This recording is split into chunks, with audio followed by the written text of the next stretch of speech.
해병의 직속 상관이었던 전 해병대 1사단 포병 7대대장 이용민 중령이 김계환 해병대 사령관과 임성근 전 1사단장에 의해 임무 배제, 부대원 만남 금지 등을 당했다며 국가인권위원회에 진정서를 냈다고 합니다.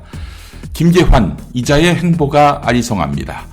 작년 7월 31일 이종섭 장관 지시에 따라 박정훈 수사단장이 만든 결과를 경찰에 이첩하는 것, 이것을 보류하라고 지시했다고 밝혔는데, 이튿날 신범철 국방부 차관에게 명확한 이첩 보류 지시는 없었던 것으로 말했다고 합니다. 자, 그렇다면 지시가 없어서 이튿날 경찰에 이첩한 박정훈 대령의 항명죄는 애초부터 성립이 될 수 없는 것이었죠.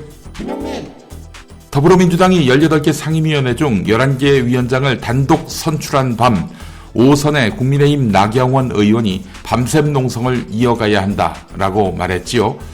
상당수가 뜨악한 표정을 지었다고 합니다.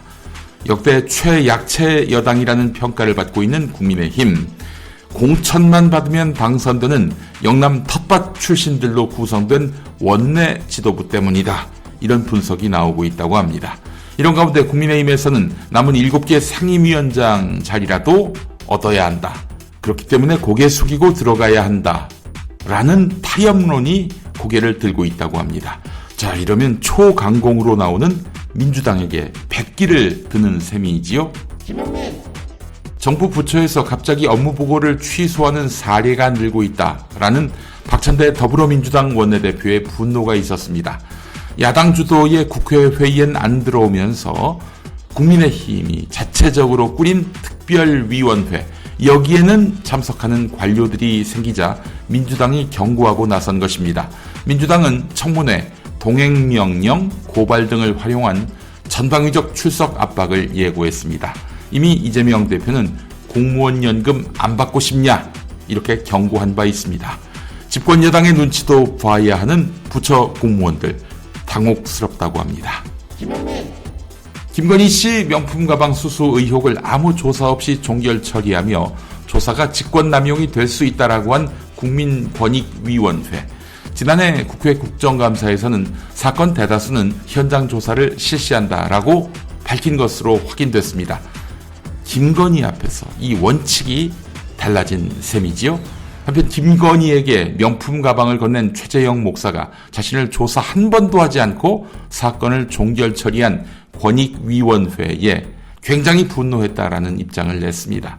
건조물 침입 혐의로 조사받으러 나온 최 목사는 모든 만남은 김건희 쪽과 합의로 이루어진 것이라고 일축했습니다. 쿠팡이 유통업체로는 역대 최대 규모인 1,400억의 과징금을 물게 됐습니다. 쿠팡에서 물건을 살 때 자체 브랜드 상품이 검색 최상위에 나오는 경우가 많은데, 공정위는 알고리즘 조작 같은 불공정한 수단이 동원됐다고 밝혔습니다. 쿠팡은 즉각 반박했습니다. 그러면서 소비자들이 원하는 제품을 쿠팡이 직접 사들여 서비스하는 로켓 배송도 어려워질 것이라고 했습니다. 혹시 SNL 때문은 아닐까요? 조사를 가장한 입틀막이라면 참으로 황당한 일이지요.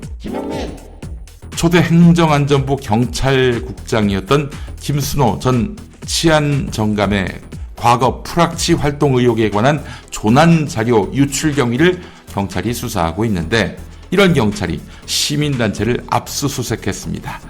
열사들의 영정이 모셔진 추모연대나 유가족협의회에 공권력이 들어가 침탈한 것인데요. 이런 적이 과거에 없었다고 하네요.